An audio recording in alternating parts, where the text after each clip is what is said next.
Hey, you're at Steve Tech. I'm Steve, and for this one you probably are seeing that, boy, Steve's a little more dressed up than normal, but this is how important this all is. This is groundbreaking importance. Actually, I just left church, and I knew that it was really important. I needed to get some videos done because we're super busy. I apologize. So I came in on Sunday right after church so I can shoot this video. So anyways, what we're going to talk about today on a more serious note is push rods. And what we want to see in push rods, what the effective push rods are in the valve train. Today we're going to work on this push rod deal. So here is your typical push rod. So typical 5/16. This one is 8/100 long. So this is like probably for a regular typical small block Chevrolet. But same kind of push rod that's in most of your LS stuff. Something small, something normal. And then you can make these into a pretty good push rod. We would want to do, these are 080 wall thickness. Most of the 5/16 stuff is going to be 060 or 065 wall, so really thin. But then we would go up to like what people are really feeling is upgrade, which would be your 3/8 push rod. So I mean, obviously you can see the difference there, all right? Difference in size and thickness. So this would be a typical big block push rod, and the typical upgrade into any kind of small block or LS, even though fitting a 3/8 into most LSs, you do have to do a little bit of clearancing and have to run an offset lifter. But this is fine. We also can do these up into 165 wall thickness and still in a tube style because we're still oiling. Most all engines are still going to oil through the push rod. And also being a tube somehow makes things stronger than being solid. I don't know why that is. That is not in my pedigree of understanding. I just happen to know that tubes are stronger than solid in this kind of application. Might not be in everything, so don't hold me to it, but that's at least my understanding of stuff. But what I really want to talk to you about is some of the bigger push rods, why we're doing the things that we do. So this is an intake and exhaust push rod out of my SMX stuff. So Pro Modified, 1/2 inch diameter. So you start seeing the difference here, 1/2 inch to 5/16.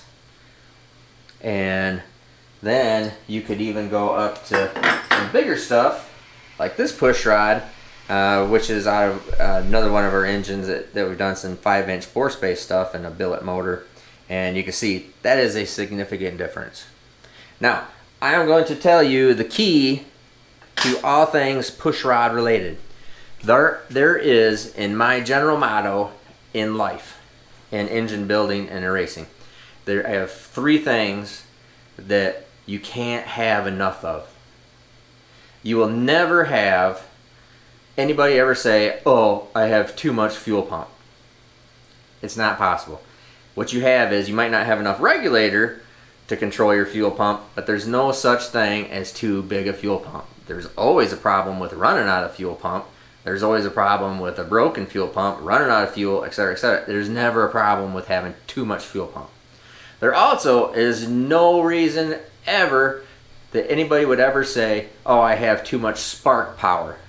That's just stupid. You can always use more ignition power. Changes your tune-up, but you can always have more ignition power. Always better. There's always a problem without ignition or too weak ignition. Never a problem with too much. So never a problem with too much fuel pump. Never a problem with too much ignition system.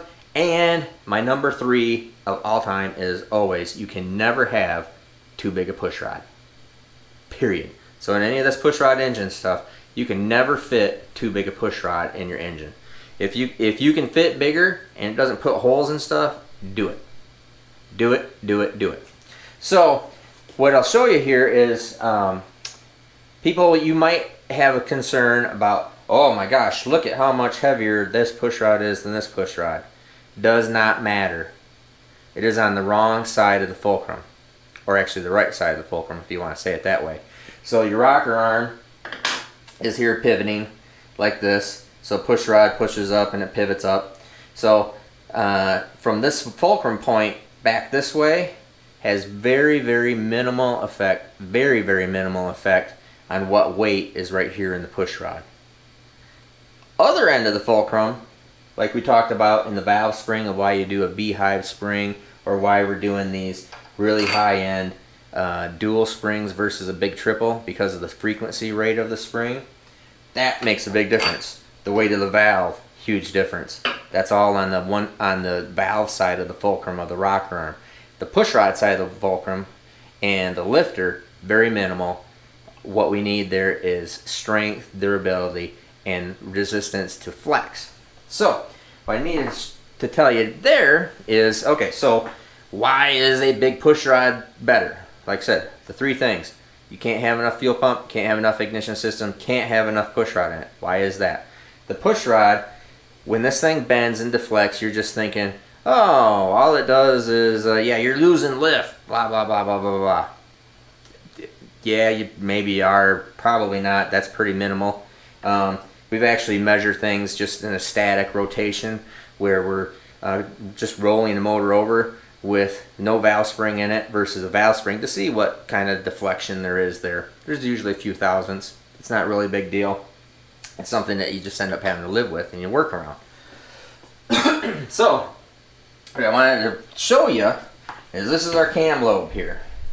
Alright, this is our opening ramp. This is your base circle. This is your closing ramp.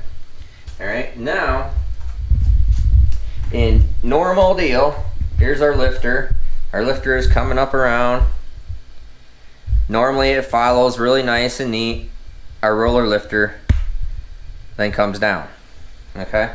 What happens when your push rod is too small, which most push rods are too small, is you have a tendency to have your lifter do what's called loft. And what that means is the push rod is now deflecting because it's fighting against spring pressure. It's trying to come up, push rod's bending, now it comes over here and the load starts coming off of it and the push rod starts to straighten out. So if I can show you this, back up just a little bit there, Kyle. So as the lifter is coming, lifter is coming up, pushing the push rod, your push rod is starting to deflect and can bend, kind of move in and bend. And as it comes up here to the peak lift, what it ends up doing is it kind of springs back, so it kind of bows and then springs back. And when it springs back, what happens is the lifter goes into loft. So it comes up here and it actually does not follow the wheel, goes just like this and then comes down to the seat. So that's called loft.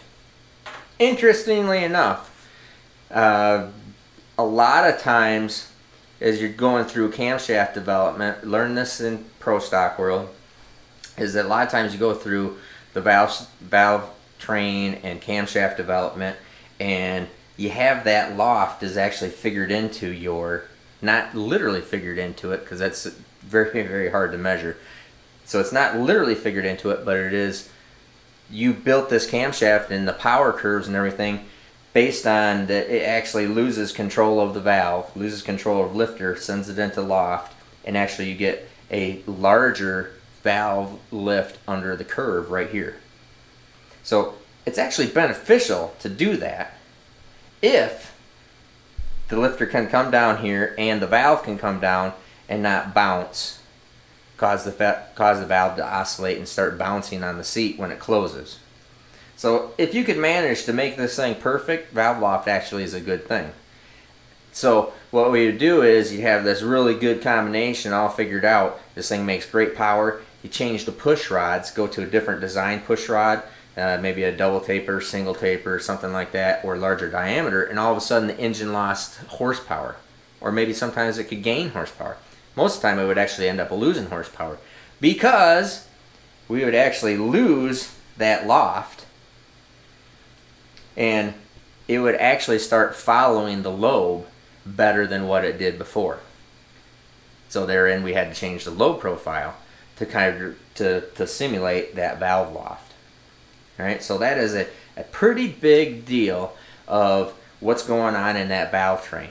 So you never can have too much push rod, too much fuel pump, or too much ignition. It's impossible. Always put the biggest push rod, the heaviest duty push rod that you can possibly fit in the motor. You will always be better.